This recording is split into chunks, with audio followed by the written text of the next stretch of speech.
দোয়া করতে জানা। ভাইরা আমরা দোয়া করতে জানি না, বড় বড় কপাল পড়া। দোয়া করতে আমরা বলি কি যে আমি দোয়া করতে জানি না। দোয়া করতে জানেন না? দোয়ার মতো সহজ কাজ আরেকটা নাই, সবচেয়ে সহজ কাজ দোয়া করা। এই জন্য দোয়ার জন্য অজুও লাগে না, বিনা অজুতে দোয়া করা যায়। এমনকি গোসল ফরজ হয়েছে, আপনি দোয়া চালাতে পারেন, নামাজ পড়তে পারবেন না, কোরআন তেলাওয়াত করতে পারবেন না, কিন্তু দোয়া করতে পারবেন। এইরকম সহজ একটা কাজ কিন্তু আমরা করি না।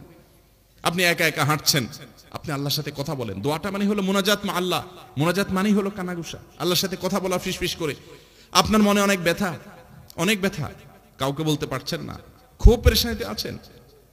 আপনাকে আমি আল্লাহর শপথ করে বলি, আপনি সুন্দর করে ওযু করেন, 2 রাকাত নামাজ পড়েন, ধীরে সুস্থে, লম্বা রুকু, লম্বা সিজদা দিয়ে, কেরাত দিয়ে, আস্তে আস্তে নামাজ শেষ করে একটু হাত তুলে আল্লাহর পাশে, আল্লাহর কাছে একটু আপনি কথা বলেন, চোখের পানি ফেলেন, একটু কথা বলেন। আল্লাহ, আমার মনে কষ্ট, আমি শপথ করে বলতে পারি আপনার মন হালকা হবে।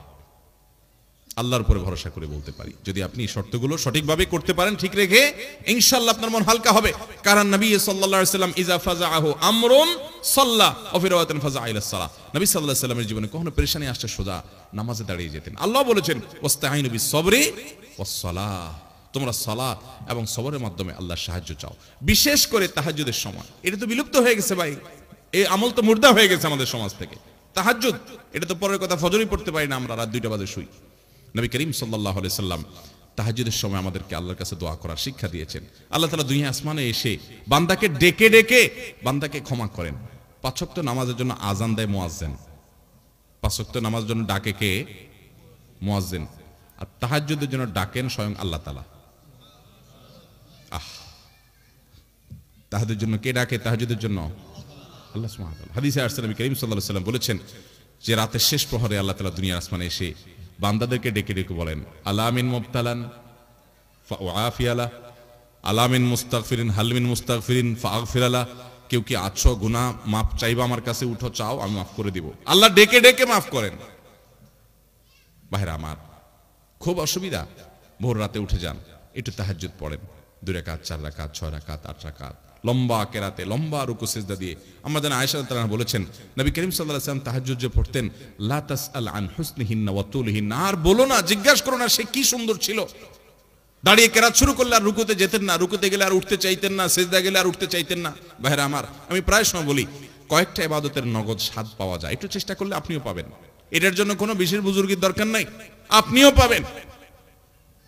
অবশ্য হারাম উপার্জন ছাড়তে হবে, চোখের জেনা ছাড়তে হবে, কিছু গুনাহ থেকে ছাড়লে ইবাদতের স্বাদটা বেশি পাওয়া যায়। কিন্তু তারপরেও আপনি শুরু করেন ধীরে স্থিরতার সাথে, সুন্দর করে, আস্তে আস্তে, ওয়াকারের সাথে, ইহতিরামের সাথে, আল্লাহ রাব্বুল আলামিনের শান এটা মাথায় রেখে ধীরে ধীরে আপনি সময় নিয়ে একটু রুকু সিজদা করেন, নামাজ পড়েন, সিজদা পড়ে যান, একটু চোখের পানি ফেলে দেন।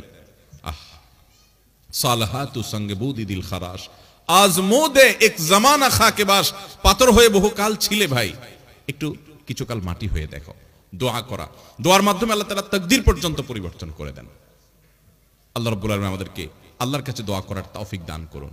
শয়তান আমাদেরকে বোঝায় কি, আরে আমাদের দোয়া কবুল হবে, আমার নামাজের ঠিক নাই, আমার রোজার ঠিক নাই, আমার দাড়িটা মুখে নাই, আমি পর্দা ঠিক মতো করি না, আমি গুনাহের কাজ করি, গোপন গুনাহ করি, এটা করি সেটা করি, আমার দোয়া কি কবুল হবে? আমরা আল্লাহর কাছে চাইতে লজ্জা করি।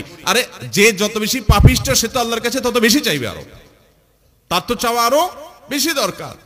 ইবলিস আল্লাহর কাছে দোয়া করছে, আল্লাহ রাব্বুল আলামিন যখন বলছেন সিজদা করো, সিজদা তো করেই নাই। আবা ওয়াস্তাকবারা ওয়া কানা মিনাল কাফিরিন, অস্বীকার করছে, অহংকার করেছে, কাফের হয়ে গেছে। ওই টাইমে শয়তান আল্লাহর কাছে চায় বসছে, কি চাইছে? আনজিরনি ইলা ইয়াউমি ইউবাসুন, আল্লাহ কিয়ামত পর্যন্ত আমাকে হায়াত দেন, যেন শয়তানি করতে পারি। শয়তানে আল্লাহর কাছে হায়াত চায় নিছে কি করার জন্য? শয়তানি করার জন্য। দেখেন, করবে শয়তানি, এটার জন্য আবার দোয়া করতেছে কার কাছে? চিন্তা করেন। তাও আবার কখন? যখন আল্লাহ আদমকে সিজদা করতে বলছেন, সিজদা করে নাই, আল্লাহর সামনে সরাসরি বিদ্রোহ, এত বড় বেয়াদবির পর আল্লাহ রাগান্বিত হওয়ার সময়, ওই টাইমে আল্লাহর কাছে দোয়া করছে। কারণ শয়তান আল্লাহকে চিনে, যে আল্লাহ হাদিসে কুদসিতে বলেছেন, সাবাকাত রাহমাতি আলা গাযাবি, আমার রাগের উপরে আমার রহমতটা এটা প্রবল থাকে। এটা শয়তান জানে। আমরা রাগ হয়ে গেলে বেতাল হয়ে যাই। আল্লাহ সুবহানাহু ওয়া তাআলা তো আহকামুল হাকিমিন, তার সাথে তো মাখলুকের কোনো তুলনা চলে না। এটা শয়তান জানে, আল্লাহকে চিনে, সে আল্লাহকে ইবাদত করেছে একদম ফেরেশতাদের সাথে থেকে, সে জানে। এই জন্য রাগের মুহূর্তে পর্যন্ত আল্লাহর কাছে দোয়া করে বসছে। আল্লাহ বলেছেন ইন্নাকা মিনাল মুনজারিন, যাও তোমাকে হায়াত দেয়া হলো, শয়তানি করার সুযোগ দেয়া হলো, চাইছো একটা জিনিস দিলাম, বেঁচে থাকবা কিয়ামত পর্যন্ত। তাহলে শয়তান যদি আল্লাহর কাছে দোয়া করে, আল্লাহর রাগের সময় যদি আল্লাহ কবুল করেন, আমাদের দোয়া কবুল হবে না ইনশাআল্লাহ? তাহলে দোয়া করবো তো ইনশাআল্লাহ। হুজুরদের মুখের দিকে চায় থাকবো না সবসময় দোয়ার জন্য। ছেলে মুসলমানি করাবেন, হুজুর লাগবে। ছেলের আকিকা দিবেন, হুজুর লাগবে। ব্যবসা বাণিজ্য শুরু করবেন, হুজুর লাগবে। দোকানে উঠবেন, হুজুর লাগবে। গাড়িতে নতুন উঠবেন, হুজুর লাগবে। কিরে ভাই, এই হুজুরদের কন্ট্রাক্টারি দিয়ে কত দোয়া করবেন? আলেমদের কাছে দোয়া চান, আর দোয়া চাওয়া ছাড়াও আলেমদেরকে হাদিয়া দেন।